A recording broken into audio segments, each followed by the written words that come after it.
Finally, amongst the competitors at next week's Paralympics will be a former young Victorian footballer who became a quadriplegic. Now, with some extraordinary support from his family, Luke Cain is on the brink of a new sporting chapter. Danny Morgan reports.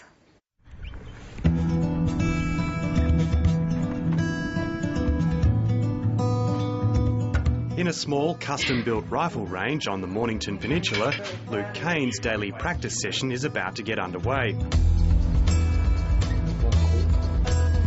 Alongside to help, as always, is his mother Yvonne.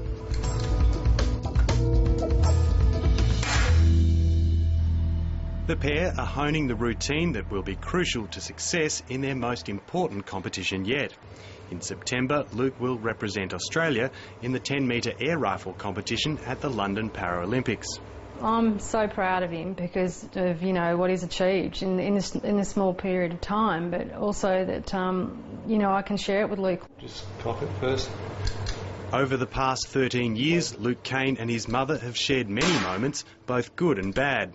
In 1999, Luke was playing full forward for Rosebud in the Mornington Peninsula League when he broke his neck. In the last quarter I made a lead. It was probably only about 14-15 minutes left.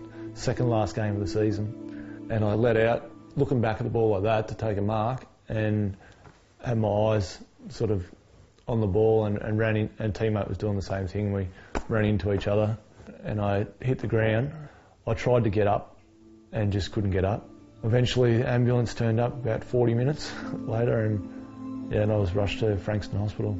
I woke up and I said to the doctor, will I walk again? And he said, no, you won't. It must have been a pretty difficult thing to hear for straight up like that. Yeah, it was, because as a 19-year-old, I was always outside doing all those outdoorsy type stuff, and to say that you're never going to walk again, you just instantly think, well, I'm not going to be able to do any of that stuff. Another young footballer in hospital with him was thinking the same thing. Hello. Former Essendon and Collingwood reserves player Ross Napoli broke his neck in a game at about the same time, and the pair shared a room as they adjusted to life without the use of their legs. He used to get to the gym a lot. He wouldn't miss physio sessions, and I had my ups and downs, but he was pretty focused. So I thought he probably did a lot more in the rehab hospital than I did. So it just tells you a little bit about Luke. He was a pretty determined kid. After 7 months in hospital and several years getting used to his new life, Luke's competitive spirit led him to the Wheelchair Sports Victoria website. I looked through the sports on there at what I was capable of doing with my abilities, and thought that shooting was something that I could have a go at. I went and tried it at the Springvale range and thought that I'd enjoy trying to pursue making the Paralympics. Less than 5 years after his first competition, that goal has been achieved. A silver medal at a major international event last year earned him a place on the Paralympic team, and there's a fair amount of satisfaction attached given where he's come from. I'm a very proud person, don't like to cry in front of people, and it's not something that I did, but of a night sometimes you would, because it's all been taken away from you. You can't walk, not going to be able to do anything. Are you going to find a girlfriend? Are you going to do all these sorts of things? In the end, you just got to, like I say, you just got to take it for what it is and try your hardest to live the best possible life you can. In London, Luke Cain is setting his sights higher still. My aim is to win a medal. I know that I can shoot the scores to win a medal. It's just a matter of putting it all together on the day.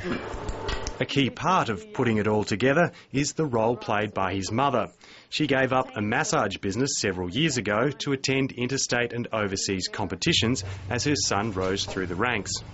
I do all of Luke's personal care, lifting him off and on aeroplanes, anything that he needs to do that he can't do because he's got no finger or hand movement. So I'm virtually his legs and his hands. As far as the shooting goes, I dress Luke and I organise all of his equipment and carry all of his clothing and guns and everything to all the venues. And anything he gives me directions to do, and sometimes I don't do them.